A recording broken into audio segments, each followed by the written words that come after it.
Apologies for that.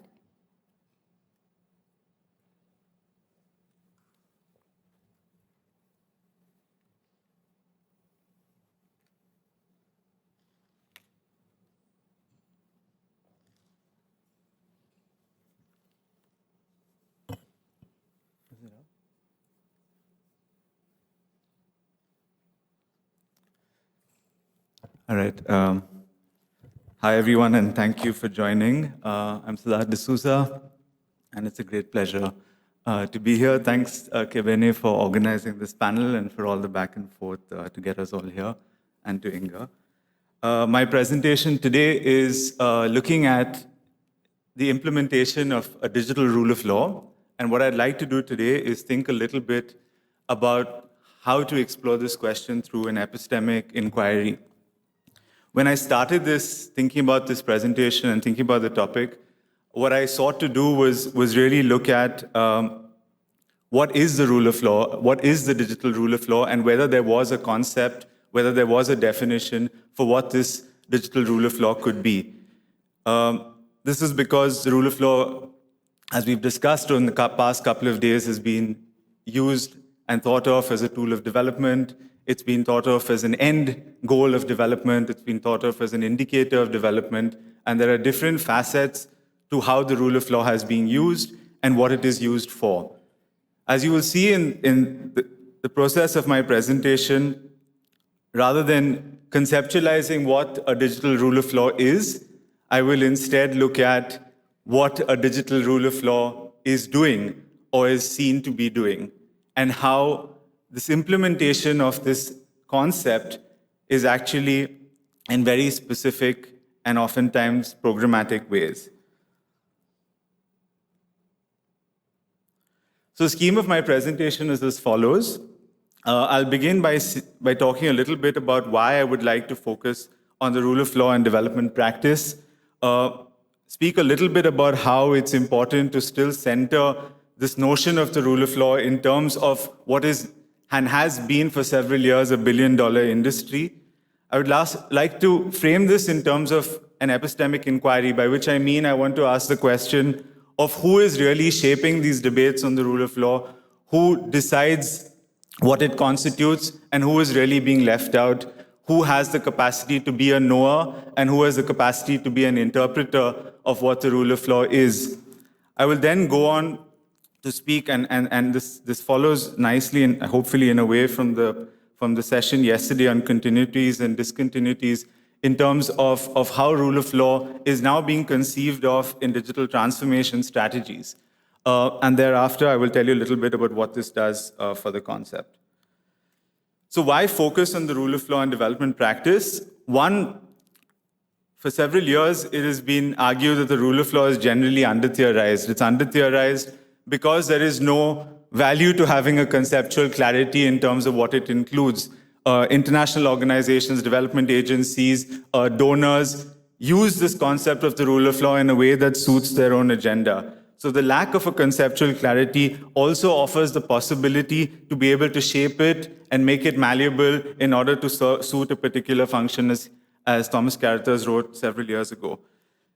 The rule of law is also used in a very technical way, in a manner such that it masks the contestations through which it is being promoted. In doing so, whereas the rule of law is seen as an ideal, it is seen as something that must be promoted, it is often promoted in a depoliticized sense, without taking into account local political context, without taking into account the idea that there are other possibilities and concepts out there. It is promoted oftentimes as a one-size-fits-all approach, which does not account for the fact that we exist in a plural, contested legal world, and that there are many legal worlds, and we're all trying to fit into this one world. Further, as Perry Kesseris wrote, there's also a prioritization of the rule of law in terms of how it fits with market discourses, with the managerialism. So as you will see, the way in which rule of law projects are described, there is an emphasis on how can we make judicial systems more efficient and equitable. How can we prioritize these, often at the cost of justice and equity? And particularly if we were to look at evidence from rule of law promotion over the years, one of the things that's very apparent is there is an absolute lack of ownership in terms of what rule of law, in terms of how rule of law is conceptualized because of the nature of top-down approaches to development. So for me, an epistemic inquiry into thinking about a digital rule of law would focus on who is really being heard and what kinds of testimony matter. It involves thinking about a representation of what kinds of worlds are we interested in, what kind of worldviews are we interested in, as well as who has the capacity to really interpret, drawing from the work of Miranda Fricker on epistemic justice and injustice. And in doing so, to ask for an examination of what needs to shift to encourage a different kind of knowledge making, so that when we are also thinking of the rule of law, can we actually challenge what is really being silenced and what is being absent when this concept is being put forward. So I'd like to also think about, in this notion of an epistemic inquiry, to think about what is being settled when this concept travels and when it seemingly travels well, and what really can be unsettled. Drawing also from this work of Tuck and Yang in terms of decolonization as a metaphor. So what is this unsettling process that we are seeing in law and development and in rule of law promotion in the digital space? One of the things that really becomes apparent is when rule of law is being promoted, where can we really look in order to identify who conceptualizes what a digital version of this rule of law is? Where I tried to look was to look at it in terms of development practice. Now, this is in terms of funding strategies, policy advocacy, training, technical assistance, project cycle management. And in order to do so, and what I'll give you in the rest of my presentation is a short view in terms of how one can ascertain or try and peel through how the rule of law is emerging in terms of vision documents, in terms of project reports, and in terms of training manuals. So the first place that I sought to look for is the new vision of the rule of law from the Secretary General, which was published last year. And whereas there are several ideas on what this new vision should look like, one of the things specifically to the digital is the fact that the rule of law must exist in a digital sphere as it does in the physical world, taking into account human rights and looking at protections in relation to digital technologies. However, what is really not constructed in terms of thinking about this digital rule of law is who constitutes the digital world, who gets to speak when we actually think about the challenges that the digital world brings forward, whether it is to do with the fact that we are, and as we heard in the discussion at the keynote about AI value chains, and the fact that you have challenges of labor, you have challenges of environment, you have challenges of precarity that are specific rule of law concerns. How do these translate when we actually think of the rule of law digitally? So in what ways are we constituting the fact that the actors in this digital world are completely different, in the sense that there is a challenge in terms of the autonomy that states have in order to push back against corporations, the autonomy that some states have to even push back against larger markets like the EU. So when we are thinking of the rule of law, is it being seen in this digital context as something that is so fluid that it can just move from a physical space to this digital sphere? And as you'll see, these questions are what I hope will guide this epistemic inquiry. The second illustration that I'd like to give is of the US AID digital policy, which came out earlier this year for the next 10 years. And in this policy, they talk about several things about what they seek to do. But when it comes specifically to the use of the rule of law in this policy, there is an emphasis that, as you will see, the rule of law is used as a goal, and it is used as a policy objective connected with goals of robust data governance, inclusive connectivity. But there is a question here about what are these values that the US AID seeks to speak about? What are the systems, and what are the kinds of status quos that they are seeking to ensure? In the digital policy document, there is very little that is propounded in terms of what the rule of law means or what a digital rule of law means. So you have to go back to their own policy on the rule of law, which is from a year before. And as you will see in that policy, there is a clear pushback against these critiques of the rule of law, of the fact that there is a rule of law industry, of the fact that there is a lack of ownership. And what they try to do is there's a shift now in terms of thinking about the rule of law in terms of people-centered justice. And people-centered justice is often pushed as this kind of idea that will be able to ground the rule of law in local ownership, to ground the rule of law in plurality. But when we think about this intersection between where these notions of people-centeredness in terms of the rule of law emerge, if we go back to the digital policy, you will see that the rule of law is posited as an uncontested idea, as a goal without any of the nuance that it will emerge unless you dig through further documentation. The third example is from a project which is from UNESCO, which is a global toolkit on AI and the rule of law for the judiciary. And what is interesting in this document is the rule of law is also not defined. There are aspects of it which are defined. For instance, there is connections to proportionality. There are aspects of the administration of justice. There are aspects that relate to the rule of law in association with other values or other frameworks such as human rights. However, there is no clear definition of what they actually think rule of law to be, which is also interesting because this document can also be seen, and as you will see in the extract that I provided, is it emerges from the UNESCO AI ethics principles, which were introduced in order to think about what are the ways in which you can govern AI in a multipolar world with emphasis on multiculturality.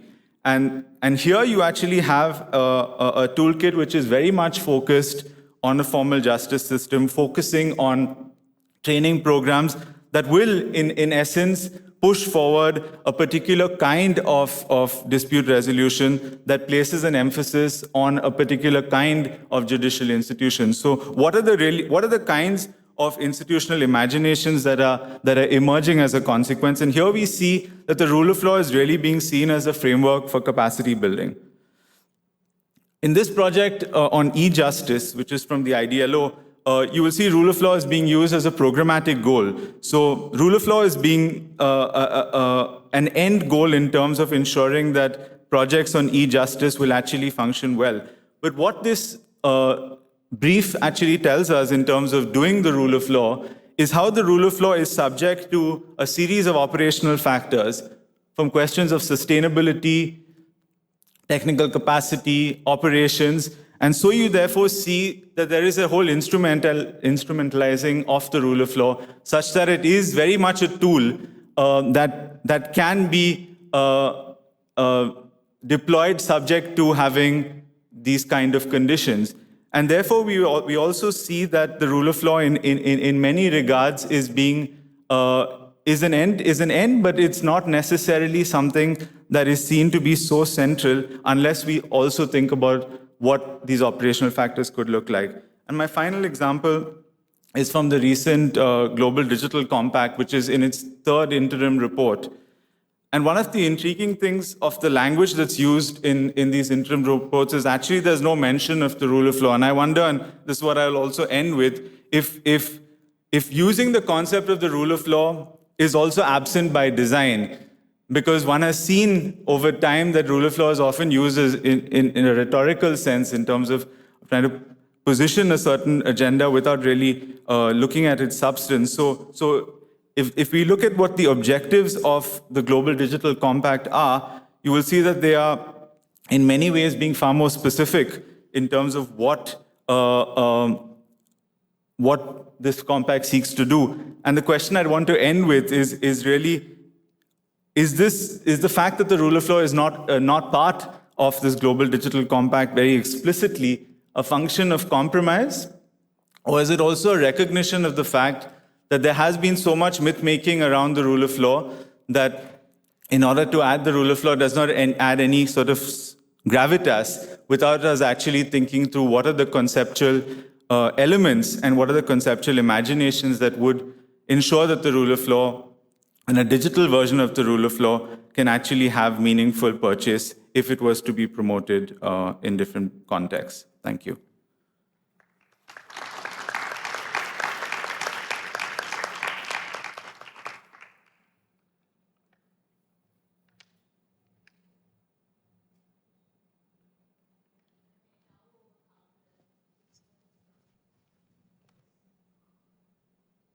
Good morning, everyone.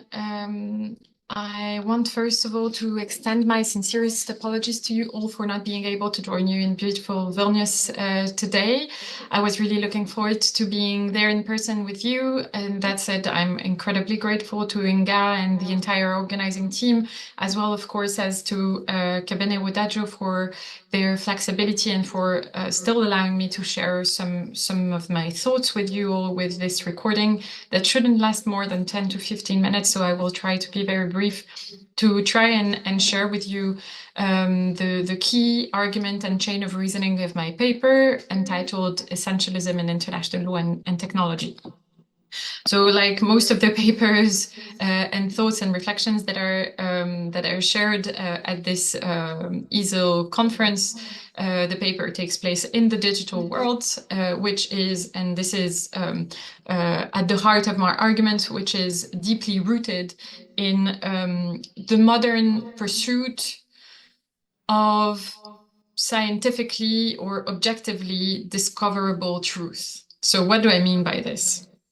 This worldview that is at the heart of the digital world and digital governance practices assumes that through the collection, analysis, and interpretation of vast amounts of data, we can uncover objective realities and make objective, accurate predictions about the future. And we see this in different spheres, in national security, but also in consumer behavior, in healthcare systems, in criminal justice. The idea that algorithmic modes of governance, in particular, can understand, decode, anticipate human behaviors, social dynamics, and even individual desires. So these algorithmic systems, in other words, are believed to transcend human biases and limitations. And this, of course, has also been the object of a lot of critique, including in international legal scholarship, in human rights scholarship. This reliance, before moving to the core of my argument, to contextualize a little bit further how I reached that point, this reliance on algorithmic modes of governance also reflects a deeper, quite problematic assumption that individuals, and it's linked to what I was saying just now, that individuals are knowable and predictable if only we have the right tools to capture and analyze the necessary data. So it presupposes, and I reach the notion of essentialism here, it presupposes that human essence can be somehow distilled into patterns that algorithms can detect and act upon. So it reinforces a belief or a view of individuals that is quite reductionist, where the complexity of human identities is flattened somehow into data points that can be monitored, categorized, and controlled. What I'm interested in, because this has been the object of a lot of criticism already in international legal literature and critical literature in particular, the legal tools that have been mobilized to protect individuals from such monitoring practices are found in human rights law in general and in the right to privacy in particular. So human rights law and the right to privacy have been mobilized in this context in a way that somehow, implicitly though, but cultivate the idea that the best way to protect individuals, and actually the only way that is proposed and offered by the tools of human rights law, is to protect individuals from such governance practices by protecting the data that they produced. So to protect them from unlawful interception of their data. By doing so, the argument that I'm making here, and maybe I can very quickly share screen, although I just put the outline of the paper, and feel free to reach out if you have some thoughts or pushbacks against the argument that I'm making in this piece, because I won't be able to participate in the Q&A, so I would very much welcome feedback in any other form. So the idea is that although they do it implicitly, human rights law, in a similar fashion as modes of governance, algorithmic modes of governance, insist on the importance of the data that individuals produced. Human rights law core narrative kind of perpetuates the idea that what can be captured about our digital activities is what matters. What can be captured by surveillance machineries is what deserves to be secured and protected by our human rights framework. My argument, of course, doesn't mean to say that this is not useful and important, but that is somehow insufficient and that it perpetuates some sort of essentialist thinking. So the paper in the first part sheds light on the parallelism in the importance and attention that is given to the data we produce in governance practices, both by public and private entities on the one hand, and by human rights advocates on the other hand. So by only offering protection of the data that is captured and exploited by governance practices, human rights law somehow validates the idea that individuals' essence can lie in the information that can be captured about them. So very briefly, I conceptualize essentialism in the context of this paper to refer to the tendency within international law and technology to reduce complex, multifaceted, fluid human identities to a set of definable, capturable, and ostensibly objective or allegedly objective data points. So in other words, the concept posits that individuals possess an intrinsic essence that can be represented through the data they produce and understood when capturing and analyzing this data. And this parallelism that I was talking about now lies in the fact that this essentialist perspective can be found both in the modern faith in algorithmic governance, where technology is assumed to have the capacity to capture and predict human behavior accurately, but also in the available international legal frameworks, particularly in human rights law and the right to privacy, although they're, of course, designed to protect individuals from intrusive surveillance, but that somehow inadvertently reinforce essentialism by focusing on the protection of this very data.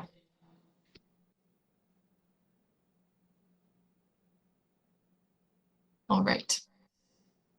So, in other words, within international human rights law, essentialism, let me see, I'm not sure that the recording is still ongoing. Oh, it is. So in other words, the argument that I'm making in the first part is that within international human rights law, essentialism manifests in the implicit belief that the essence of an individual, their core identity, behaviors, and potential future actions can be discerned through the capture analysis of their digital footprints and thus deserves to be protected. If this premise is not at the heart of the human rights framework, then the necessity to protect doesn't exist. So it's a premise, it's an assumption that is at the heart of the framework that is offered to counter the intrusion that is at the heart of algorithmic practices. So both the protectors of privacy and the exploiters of data operate under the same essentialist assumption that the essence of an individual can be distilled somehow into quantifiable data, which can be analyzed as needed for security or market purposes, and which, on the other hand, should be protected according to human rights defenders. And then I'm moving to the second part with a shift by asking the question of what if, on the contrary, protecting individuals required to understand them in their unreadability, to understand, in other words, that the data that they produce is overestimated. So to understand them not as perceptible individuals whose capturable data should be protected in principle, but captured when security or markets requires it. And I propose instead a shift towards understanding individuals in their unreadability.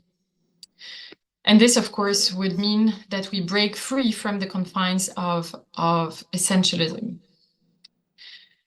So the way in which I proceed is that in the first part, and then we can discuss maybe via email or in other contexts. In the first part of the paper, I go through several cases of the ECHR that highlight how human rights law, particularly through the right to privacy under Article 8 of the ECHR, only provide one pathway to protect individuals in the context of digital governance practices. And this unique pathway of protecting individuals from unlawful data interception solidly recognizes the need to protect individuals from the misuse or unlawful use of their personal data. And again, my argument doesn't consist in saying that this is not an important mode of protection and useful one, but my argument is that it perpetuates the belief in data-driven identity. It perpetuates an essentialist belief system that both those who seek to capture or protect data share. In a second part, I delve into the notion of unreadability and the right to be understood as unreadable, and formulate here a proposal to recognize a right to be understood as unreadable, a concept that challenges this traditional idea about privacy by advocating for a right that goes beyond mere protection from data exposure or concealment, on the other hand. In order to do so, I try to translate the right to be understood as unreadable into a legal vocabulary that, unlike the traditional right to privacy, would ensure that surveillance or marketing practices could be countered by making an argument that these practices cannot strongly pretend, cannot legitimately pretend to decode or understand individuals. So I start first by distinguishing the right to be understood as unreadable from related rights that derive from the right to privacy as interpreted in the digital era. So you must be familiar with the ways in which it has been, all the declinations of the right to privacy that have emerged through interpretative efforts in the digital era. So the right to hide, the right to be forgotten, the right to oblivion, the right to non-domination. So I distinguish what I mean by the right to be understood as unreadable from all these declinations, all these forms that interpretative forms that the right to privacy has taken in the digital era, to explain that it is still, these declinations are still reinforcing the same belief system, essentialist belief system, in the recording of reality about individuals through the data that they produced, that they produce. And then define it in a positive way as the right not to be fixed. So the right would protect the individual from being reduced to a set of data points that define their identity or predict their behaviors. Concretely, the way in which it would be operationalized is through, first of all, discourse in strategic litigation. So to counter not only the idea that data was captured, whereas it should have been protected because it's unlawful and too intrusive an interception, but rather it would lead to a radical questioning of the very fact that individuals were the object of surveillance practices. So it goes beyond the idea of data collection and speaks to the broader issue of, or the principled issue of being subjected to scrutiny.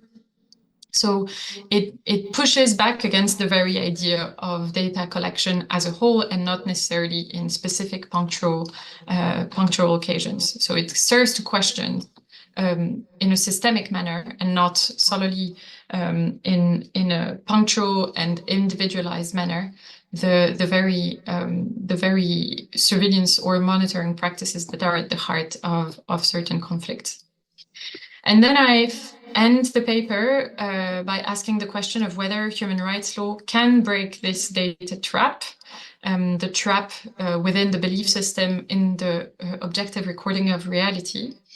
And I ask whether there are pathways through which we could interpret existing norms to push for the right of individuals to be understood as unreadable. I do so by exploring the semantic scope of the right to privacy, so playing with the semantic scope of the right to privacy, which I understand after going through case law as being a Sisyphean task, so being a very difficult task. And then I more positively end up exploring the semantic scope of the right to non-discrimination, which seems to serve as a potentially fruitful basis for articulating a vocabulary that I think would promote a right to be understood as unreadable.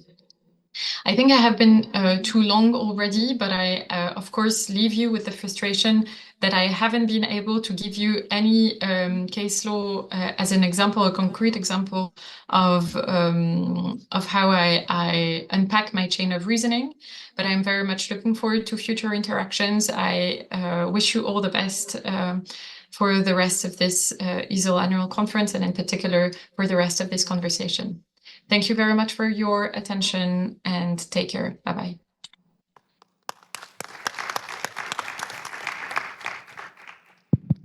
All right. We thank Rebecca very much and also Amir Sidar for these beautiful presentations and talks. Very much thought-provoking, rich, and engaging thoughts that they have shared. So before I open the floor for Q&A, I will quickly point out to a common theme that very interestingly I thought cut across the three presentations, which is particularly what is being problematized by all the three presenters, and what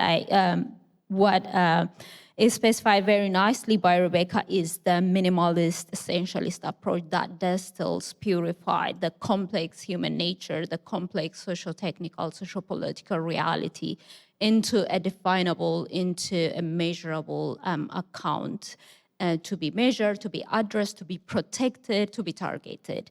And this account, and in doing so, a turn to modernity is also reflected. And just to quickly point out how all the three presenters somehow walked us through that is for Rebecca, this is the flattening of complex human identity into a definable data point. And in doing that, protecting the individual by protecting the data that is produced by the individual, and by adopting this, and somehow it perpetuates the long criticized tendency of the individualistic root of international law, international human rights law. And when I turn to Amir, I mean, you took very interestingly, you did this in two ways and very nicely in your paper as well as in your presentation. The first is the formula where you point out how race operates, and race operates through the making or giving bodies a certain form of meaning, and use this meaning for exclusion, for marginalization, but also for exploitation, hypervisibilization that follows the life, that determines the life chance of individuals, particularly those in the move. That's one. And the second is it goes into the heart of what critical international law scholars point to, the conception of border and nation state as the natural and the standard form of being and leading a collective life, and the way you criticize that and how this erases, for example, by using Fanon's work, how this erases other forms of collective being. I thought that was quite interesting and also speaks to this erasure, minimalist, and the purification tendency that plays in that, and also the world making that follows that. And Siddharth, for you, the logic goes deeply into the politics of rule of law, and very interestingly how the universalist, market-oriented, and the managerial mindset that informs the discourse and logic of rule of law somehow plays more or less or forecloses the possibility of justice and equity. And I thought that is also very interestingly related to this minimalistic approach, and particularly how this logic close the opportunity for the different questions that you raise, the how, the who, whose voice matter, whose vision counts, and whose perspective kind of like sets the standard. And those are, I thought those are quite interesting perspective, and they cut nicely across the three papers. And so I think I've said enough, and I will, if you want to reflect, I'll give the opportunity to you too. Otherwise, we'll open it up to the Q&A. Okay, now we will have a Q&A session if there's any question.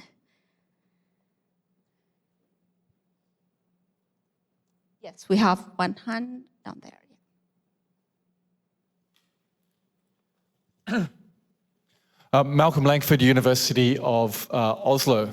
So I very much agree with many of the concerns that have been raised, but is there a risk that we are turning technology into an artifact here, and that we are now reifying human decision-making systems, which we've previously been concerned about for the last 50 years in, say, public law? So if we start in science and technology studies, say from the 70s, we understand technology as a system rather than an artifact. And technologies can be also bureaucratic systems.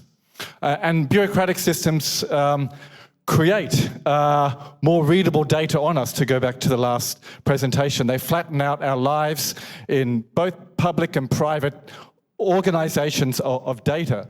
That's now been digitalized in the last 20 years, but from a Weberian perspective, we've been concerned about the power that lies in those systems. And is there a risk by now focusing on the digital as a sort of a new thing, we reify the past and particularly overlook the fact that there's a bureaucracy and organization behind this, is perhaps that may be the greater challenge? So I'm just interested in your reflections on that.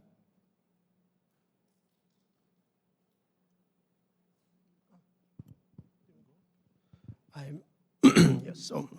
Now I'm not sure exactly if I understood what is your the question, but I certainly deal with technology not in this spectacularized, digitalized version of it as a popped up artifact.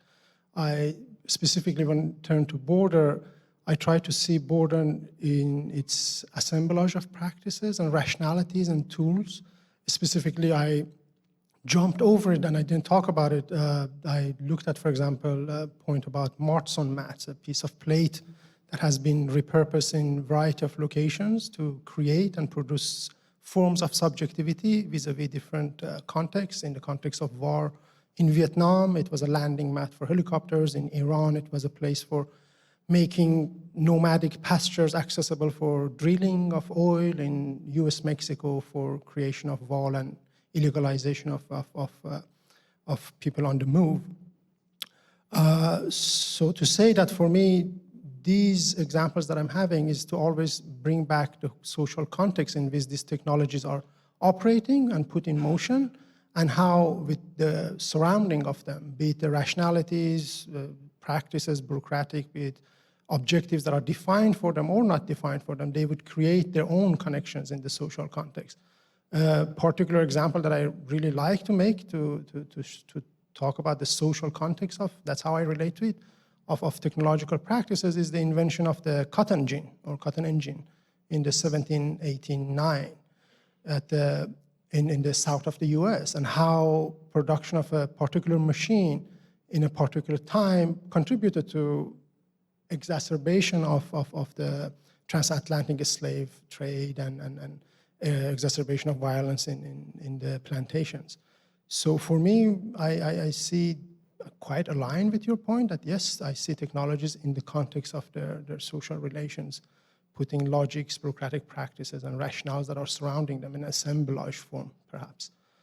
But yeah, do you want to say something? Sure. Thanks for that question. Thanks, Amir. I think for me, what I also tried to put forward is rather than a break, a continuity. I think both with the notion of the rule of law and also this digital notion of the rule of law, there is both a knowledge-making dimension and a governance dimension that's being advanced. And as a consequence, I think one of the things that emerges is this digital version of the rule of law is also seen very much in terms of what it can do rather than in terms of what it erases, in terms of what it obfuscates, in terms of what it invisibilizes. And I think very much what's necessary in terms of unpacking this tension between the digital version of the rule of law and looking at lessons from the rule of law promotion in the past is to account for the fact that there is a lot of evidence that as long as we instrumentalize the rule of law in a manner that it is only seen to be a tool, and digitalization being its latest avatar, we're facing the same problems where projects are subject to project cycle management, funding, and there are plenty of examples of this. So for me, I think what this demonstrates is at least in rule of law and development practice that as much as there's evidence of the lacunas of these approaches, digitalization is seen to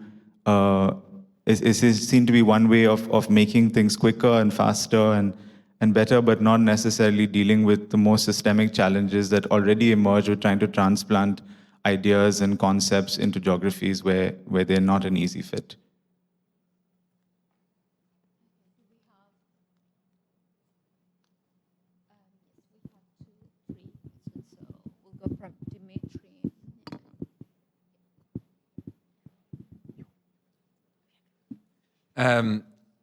Thanks so much for really wonderful presentations and papers. Amina, I have a question for you, but Siddharth, I think maybe there are sort of connections as well. So we'll see where the question goes as it unfolds. But in some way, I mean, this argument, this kind of critical move is familiar, right? So we think of like sort of technologies of essentialization, the flattening of difference, the sort of ethno-nationalist dimensions that you mentioned. Very often they have been leveled at the kind of modern categories of law as well, the way people are interpolated legally into certain fixed categories, binaries, etc., right? And then the idea would be, the critical move would be to break away from that, right? Sort of from the essentialist category towards a world of difference and emergent becoming, etc. I see the technologies that you're focusing on fit well with that argument, but I think in a certain sense, the problem that algorithmic governance might pose to us is precisely that it seeks to do away with these essentialist categories in many ways.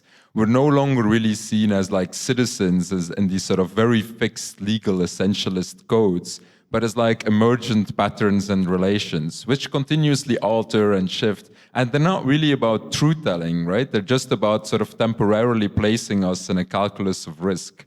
And in a certain sense, my question to you would be in condensed form, and don't you see kind of a risk that the kind of critical move that we have grown so accustomed to privilege experimentalism and emergent behavior and difference against essentialism and identity and etc., that this is precisely kind of the epistemic logic through which the algorithmic very often functions, right? Experimental, prototypical, emergent, relational, etc. So can our critical vocabularies oriented towards that still sort of protect us from these kind of modes of identity formation we see here? I don't know if that makes sense, but an invitation to think with. Should we take more? Or? Okay. I can react. Oh, no. I think I need to think about what you exactly said, but if the running of the risk of promoting the same form of reiterations of differences, I'm sure there's a point of it, but I'm not really, it's probably flying over my head at the moment. But what I'm trying to understand is that the point I'm trying to make is that if you understand race as in and of itself as a system of producing differential meanings that is continuously changing in and of itself, then I don't see a problem in the argument. The way that I understand border is the site of producing continuously, and historically has been always like this, regardless of its digitalization or non-digitalization. The prime example that I always refer to is the question of how Ukrainian people or war refugees from Ukraine has been considered to be white at a particular moment after February 2021 or to the invasion of Russia. And that is not an involvement of technological algorithmic understanding as much as a shifting geopolitical production of meaning over that particular site. So in a sense, I see a continuity of the practices, but not necessarily promoting. For me, race in and of itself is that shifting meaning-making process that is never stable, never static, always floating, always changing. So doing away with it, perhaps, Rebecca is talking in terms of right to unreadability. You yourself, talk about right to opacity, drawing on Galisson's, we clamor for right to opacity. And I think that my alienation is also with that idea, that the problem rises with the moment of trying to create, for the purpose of time, forms of knowability of people at a particular site of border. And doing away with it is precisely by not being exposed to that forms of meaning-making or meaning-assigning processes. But this is probably some points, but it probably flew over my head, your question. Do you want to? Yeah, I think for me, the part of your question that perhaps I could take is also this contrast between essentialism and experimentation and relationality. And I feel that even in this debate on the digital rule of law, if one were to think of experimentation as a contrast, I think it raises similar questions in terms of who actually has the power to experiment and on who. And as a result, what kind of choices do you have in terms of whether you are visible or invisible, whether you have the autonomy to be able to participate in a system or not, and whether you have the agency to then take steps in terms of whether you are part of such a program. And I think what is very clear in the policies that I've been looking at in terms of the digital rule of law is that even if there is a shift to people-centeredness, people-centeredness goes a certain distance, and then it becomes subject to finance, subject to sustainability of a project, to project cycle management. So in essence, it becomes an experiment on people, but from the outside. So there's a whole otherization that takes place. So that contrast, I'm not sure in how far it would fit, at least in this context. So we will take 2 questions. Thank you both for your presentations. My question is directed to both of you. I'm wondering, now that you've said, for example, that the racism that we know for a very long time is now materialized in some new kind of borders and some new kind of technologies, or now that the rule of law that we know is used in the digital sphere to continue with the same development policies that we know. Do you also see in this shift new forms of resistance?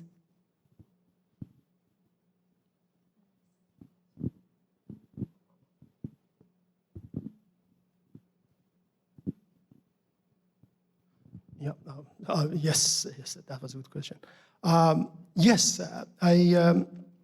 there is a very famous smuggler in Sweden, human smuggler, or as some may prefer, travel broker, named Amir Haydari. He's Iranian, or he's Kurdish, from the Iranian side of the border, Kurdistan. And in the 80s, he was responsible for smuggling or bringing a lot of people to Sweden, something in tens of thousands. His diary, and he's a very outspoken person, his diaries and interviews, one of them says that in 80s I used to charter flights for war refugees, particularly from Iran and Kurdistan under Saddam and the beginning of the Islamic Revolution in Iran. And he had his success was that he was making really good, authentic, almost authentic passports. He was very crafty. And in one of the interviews with him, or maybe in his memoir, he was confronted with the question of how do you deal now with these new passports, the passports in which we have biometric chipsets, there are a variety of forms of secretization. Some of this material are secrets, are not accessible to be produced, and they are more intricate than passports that you had in 1980s. And he has a very simple and basic answer, and his answer was that, did somebody make this? And the answer is that, yeah, some person made this. And his answer was that if one human made it, another one can unmake it. So there are certainly forms of unmaking of these practices of surveillance. Variety of them exist. One very most famous practice that doesn't need to protect it for safety and security of people is a practice of lookalikes.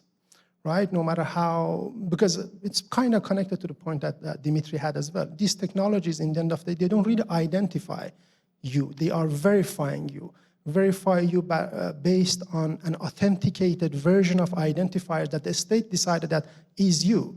So height, colors, patterns of your fingerprint, what have you, and a picture. In the end of the day, this visual world of race and relations are very prone to mistakes of not recognizing the person who's in front of you. So people of darker skin often use lookalike passports at the border sites. There is a very fun example that I came across as well, is about two Iranians who have been smuggled by the same smuggler from Iran to England, the UK, with Israeli passports. And they were both in the same line, waiting to get into the UK, but different part, unknown to each other, that they are actually both running from the same border, from the same broker service. The first one goes, and these are documented records of narratives, and the border person gets a little bit suspicious. If this is the person that I'm seeing the border or not, and then he shouts, is there any Israeli person in this line?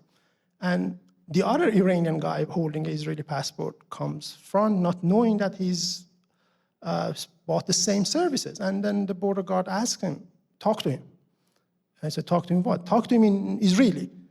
And then the guy narrated they are now friends, and said that once I looked at his eye and I thought that he might be exactly what I think he is. And he said that, سلام شما خوب هستی؟ چه خبر؟ شما از همون آدمی که من پاسپورت خریدم میگه بله منم از همون خریدم. میگه چه خوب شما هم دارین میرین؟ من دارم میرم انگلیس. They talk a little bit in Farsi. The guy doesn't recognize what's happening here because the verification system is broken there. So the point here is that these technologies, what they do is try to assign a document to a body. But this relationship of body and the document that is more readable than the body, is the space in which you can navigate, a space in which you can negotiate, a space you can trick the system. So, and that's all that the technology can do. They cannot really identify your truth as much as the verified relation of you to that piece of document. And that's a lot of a space to navigation. Thanks. I think your example is really wonderful. So I don't know what more to say. But in terms of looking at data governance, one of the things that we were also doing in this project on data justice at Tilburg University is to look at where norm making is taking place around data and around data governance, and also looking at social movements and civil society as spaces for where this can emerge. And one thing that we found in looking at different organizations, from those that did strategic litigation, those that worked in digital rights, those that were interested more in lobbying, was that there was an emphasis on, as Amin said, also on this idea of how to think about data as embodied and data as living. And is it possible also to bring in this relationality in terms of ways of countering the shape that data governance and digital rights is taking? And And one of the things that emerged perhaps and from these interviews and these conversations was that, and also drawing from the disability movement, was this notion of, at a core from all these different claims was, can you actually think of nothing about us without us? In terms of really grounding the ways in which people need to be represented, visible, and also shape the kind of views that otherwise are being filtered into governance systems, which then determine their lives. So I think this notion of in what ways can data be seen as an embodied practice is really where we found a lot of articulations of resistance really emerging. We have one last question.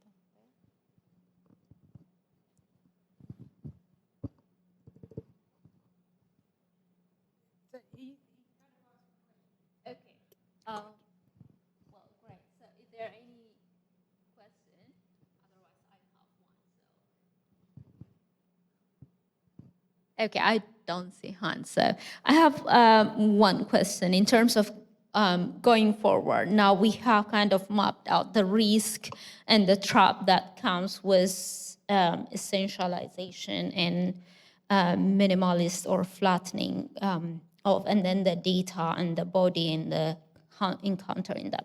The first is, what is the guarantee that these arguments did not fall into a trap of that compartmentalization of between the human and the non-human? If we keep insisting on this protecting like the human, so how do you see your argument somehow not falling into that trap?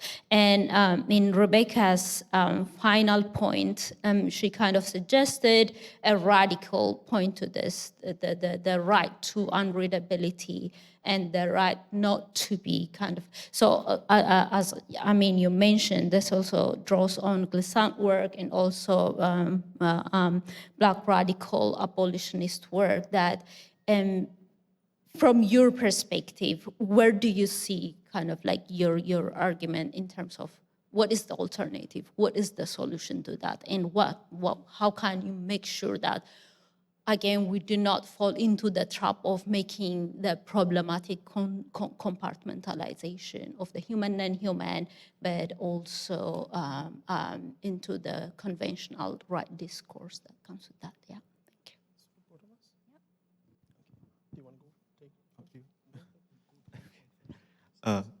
Thanks for that question.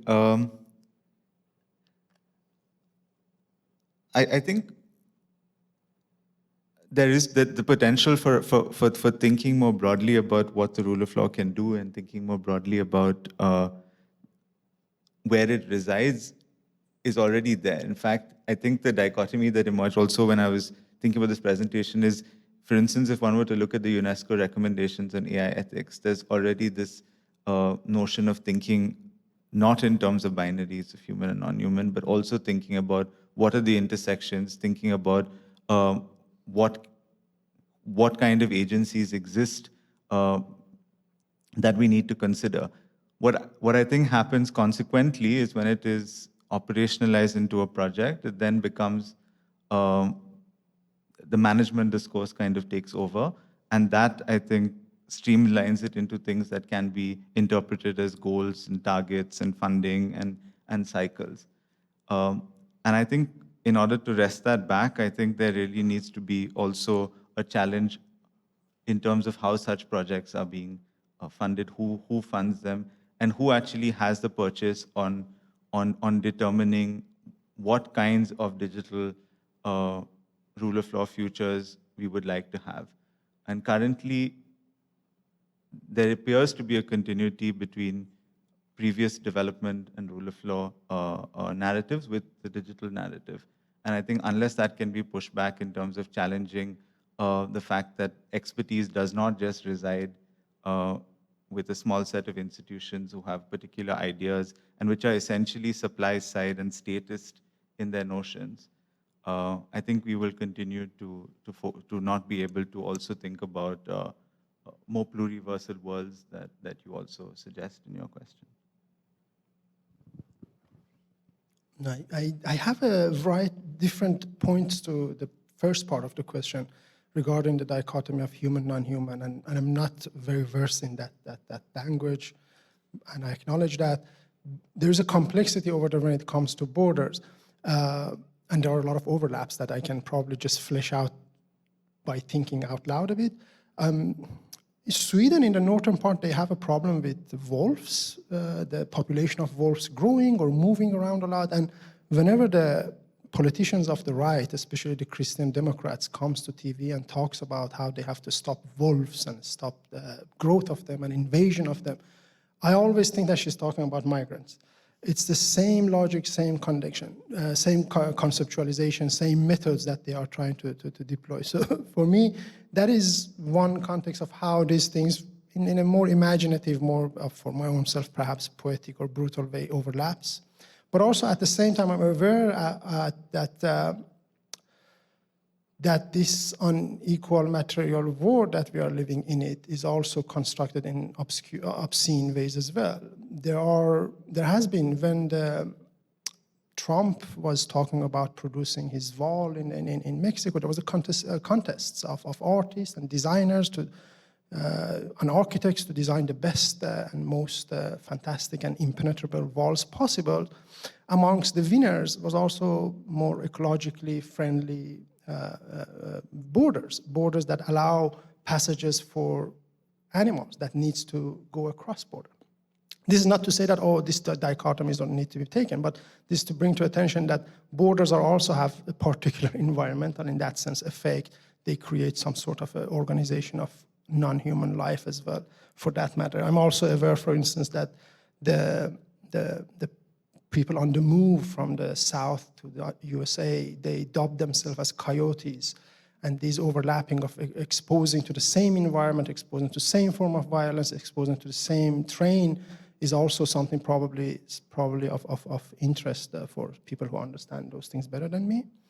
There was an element about what is the solution or what is a proposal out of it. I think on passing the first slide that I left for a while, which was a quotation, I think for me that is a realm that I'm more comfortable towards, and that was a quotation from Fatima bin Salim, who was quoting Ibn Khaldun, the Muslim sociologist of I don't know which century, describing the pre-colonial arrangement of dynasties in Maghreb area in 14th to 16th century, where the dynasties bordering one another defined their border not as a site of hardwiring and protection, but the site of protection was somewhere else always.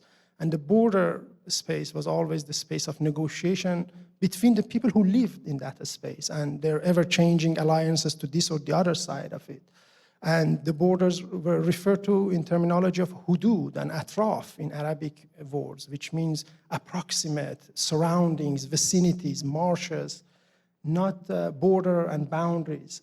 So I think I'm leaning towards that. What sorts of political formation is it if we think of states without border? That is, I guess, a task that it's difficult for me to come up with. What is the alternative? But certainly I'm more inclined to think of a context in which what we produce as our approximation limits necessary for whatever you think is necessary does not produce a type of subjectivity that borders produce. Illegalized, irregularized, exposed to death. So is that a no-border world, a world in which a state is reimagined in different format? I'm up for that, but what does it look like? Does it call a state? Is it called? That is too much of a task for. I don't get paid enough for that. Well, thank you so much for this generative conversation. We are just on time, and thank you for the great question that I've raised, and thank you for joining us.